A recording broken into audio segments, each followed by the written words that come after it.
What's going on, guys? JD at JD's Custom Buggies. It is I don't know what day it is. It's like the end of March, third weekend.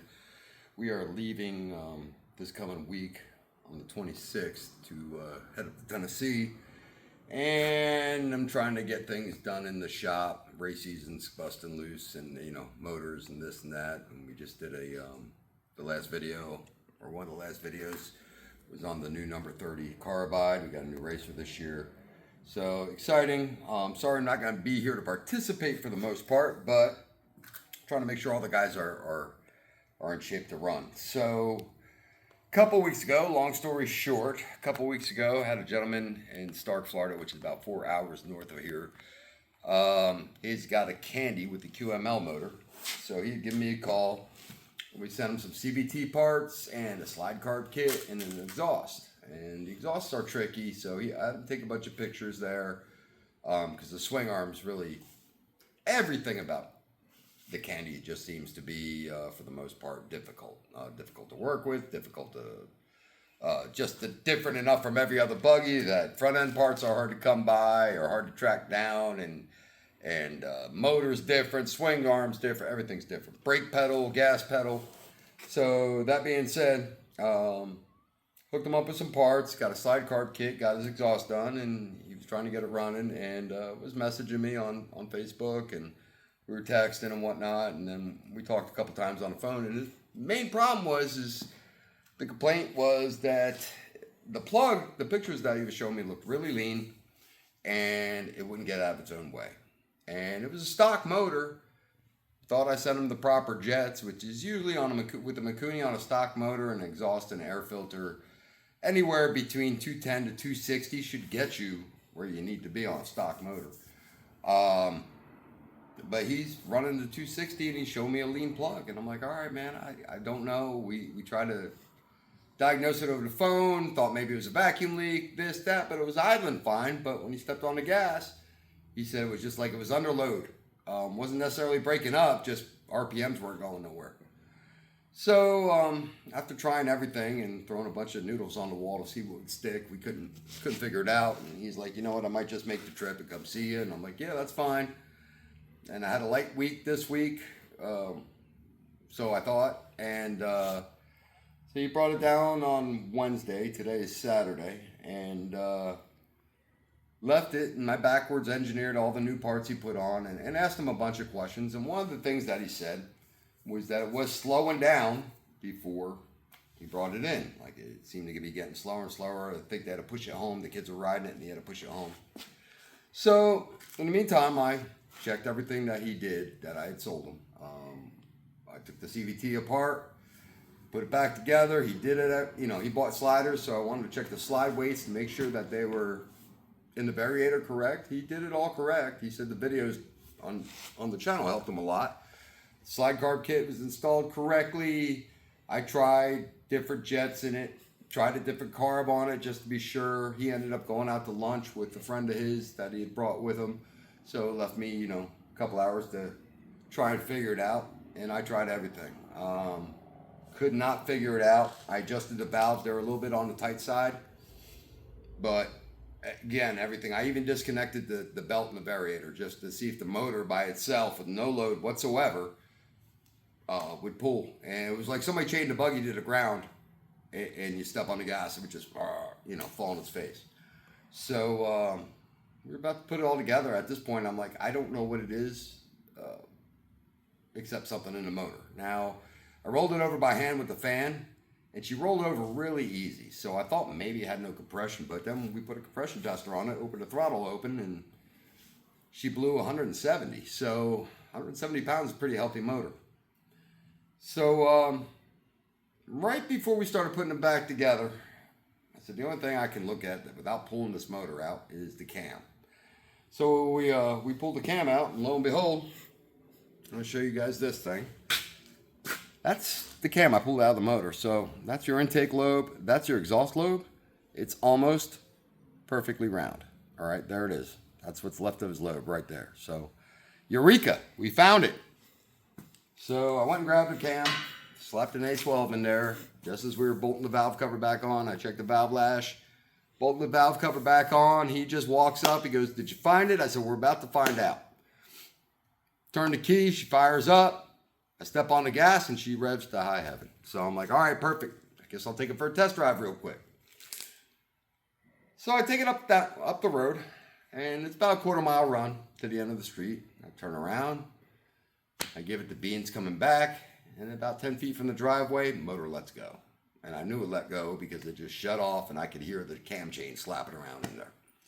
So, just to say, we dropped the exhaust valve. So I don't know if the exhaust valve was just so lazy from having no exhaust lobe to push it up and down that now I asked her for some exercise, and she decided to jump ship. But show you this motor over here. This is what we pulled out of it.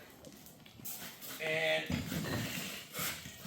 there's your piston. So this motor is junk. Not only that, I started going through it just for curiosity's sake, and the rod was bent too. So that thing's a boat anchor.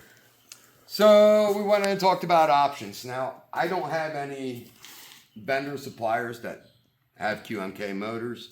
I have a couple of contacts, but I've had bad luck, like for Dongfangs and Kandis, that I've tried to call them for like front end parts and been sold the wrong parts. They almost act like they sell refrigerators and microwaves, and they don't even realize, they're selling go-karts and buggies. But so I just kind of do my best to steer clear from those type of buggies, those brands or whatever.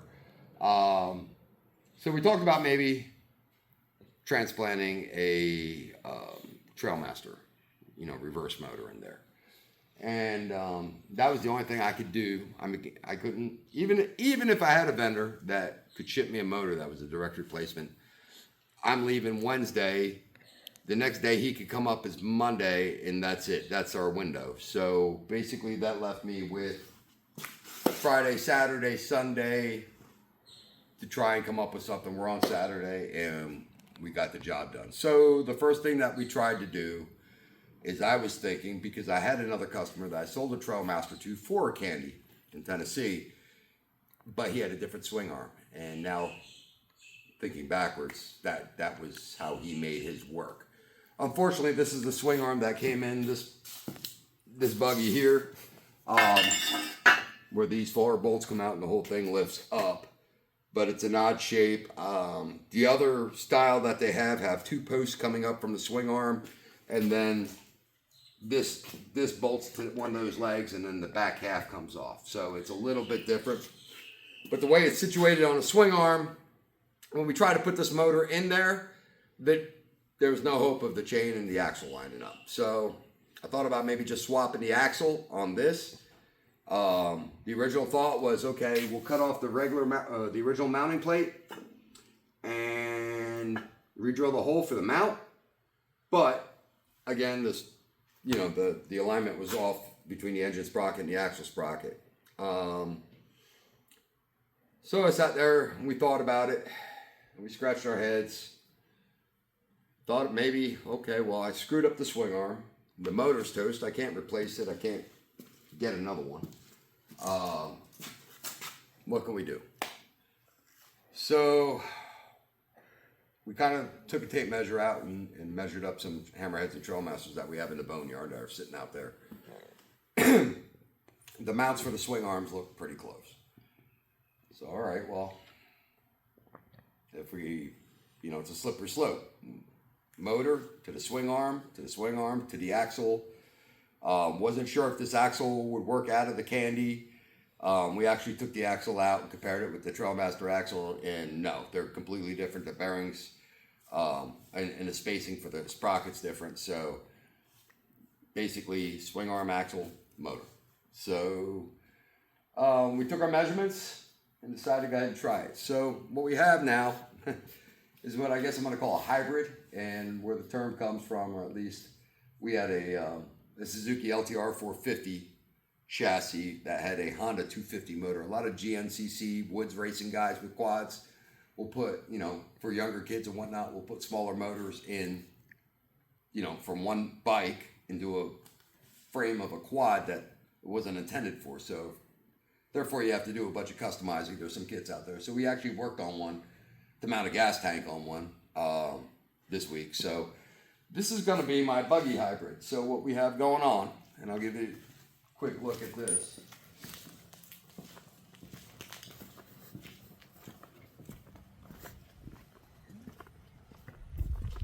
So what we got here is basically a Trailmaster swing arm with a motor and axle. And kind of where we hodgepodged everything is, the Kandi doesn't have dog bones, and the Trailmaster and the Hammerheads do. So we've done this on a couple of race buggies, so we knew it would work, but we actually welded in our own legs, and it looks pretty factory. Really pleased with the way it turned out, but I think we've got two other buggies racing. I think the 45 and 26 have the same setup as far as the swing arm. Now, as far as removing the motor, what we do is we have a flat piece on the bottom that lays on top of the rail in the swing arm, and then we just drill some holes and bolt it down there, and then we weld our legs in for the fronts. And then basically to remove it, you remove those 4 bolts up front and these 2 here, and the whole thing lifts out. On a race buggy, when you don't have all the extra wiring, you just disconnect the motor and the carb and pop her out. So it makes it a lot quicker. I want to say we've actually pulled the motor out of the 45 in like less than 10 minutes. I mean, it's just easy. So we got the swing arm up there. The mounts line up perfect. We had to shim the inside a little bit. There's a little bit of a gap. The mounts on the Kandi swing arm are a little bit fatter, but she lines up perfect and straight. The other problem that we had to swap the rotor out. We thought we could use the stock Kandi rotor. We were able to use the caliper. We just had to reroute the hose and break the line loose and reroute the hose. The caliper is the same, has the same mount. Problem is that the rotor on the Kandi is larger. So we actually had the axle all together, and I was putting the brake caliper on, and then had to go backwards and take the axle back off to get the rotor off and swap them and pop it back on again. The other unique thing about this is the shifting mechanisms are different on the Trailmaster versus the Kandi. All right, the Kandi has one big thick push-pull cable that basically forces. There's a cam on the side of the motor, and it basically forces it down and up to go forward, neutral, reverse. Whereas the Trailmaster uses 2 cables and has like a cam that is half moon shaped and basically rotates it back and forth. Is one better than the other? I don't know. I think adjustment-wise, the Trailmaster system is a little easier, but we didn't want to have to go through mounting a new shifter and routing new cables and everything. Plus, Trailmaster is a lot shorter in length and the Kandi's a lot longer, so I wasn't sure if the new cables would reach from where we had to put a shifter back to the motor. So what we ended up doing is taking the mount off the motor for the original shifter, which actually comes back to the sprocket and rides, so the output shaft rides on a bearing. So this is all one piece. So basically you have a big nut holding it here, and then it bolts to the motor in 2 different spots. Well, our problem was that this deal here, because it bolts down here and that's really close to the chain, and it bolts here and a nut here, I ended up cutting the top half off and then using the original cable mount for the Trailmaster and fabricating my own little doohickey there so we could actually use the regular cable, and it works fine. We took the cam off the old motor with it's actually a lever instead of like a half moon shaped deal. It's just a lever and it gets pushed down and pulled up. But the premise is the same. You basically have something that sticks out of the motor that rotates to put it in gear. And so that worked out good. So we got all that done. She shifts smooth.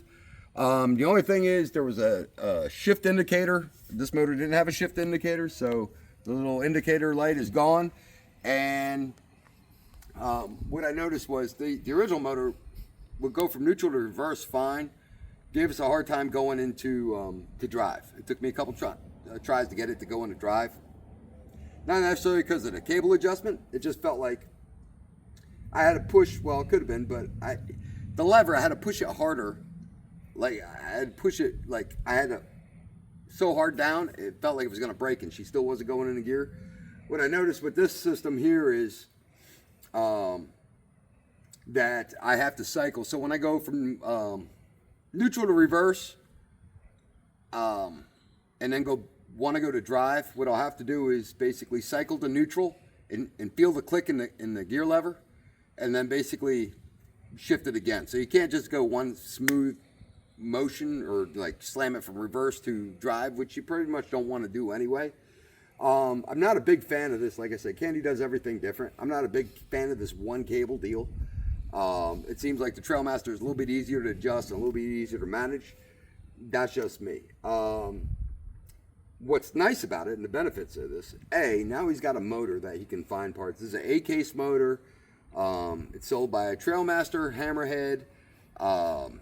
Used to find them in all the American Sportworks buggies, like the Helix and the Carbide and the Zircon and all that. So it's the same typical motor. Parts are abundant, plentiful. As far as upgrades or this or that, cams work in them, the big bore kits, no problem. Now this one, I built it. It's a 61 millimeter. It's got an A12 in it. It does have an SSPG performance head on it. So she's built to go. And the reason why I did that, it would have been a waste that the guy spent all the money on the carb kit and the exhaust. So figured I was pulling a 63 millimeter out of it, so I figured I'd give him at least a good 61.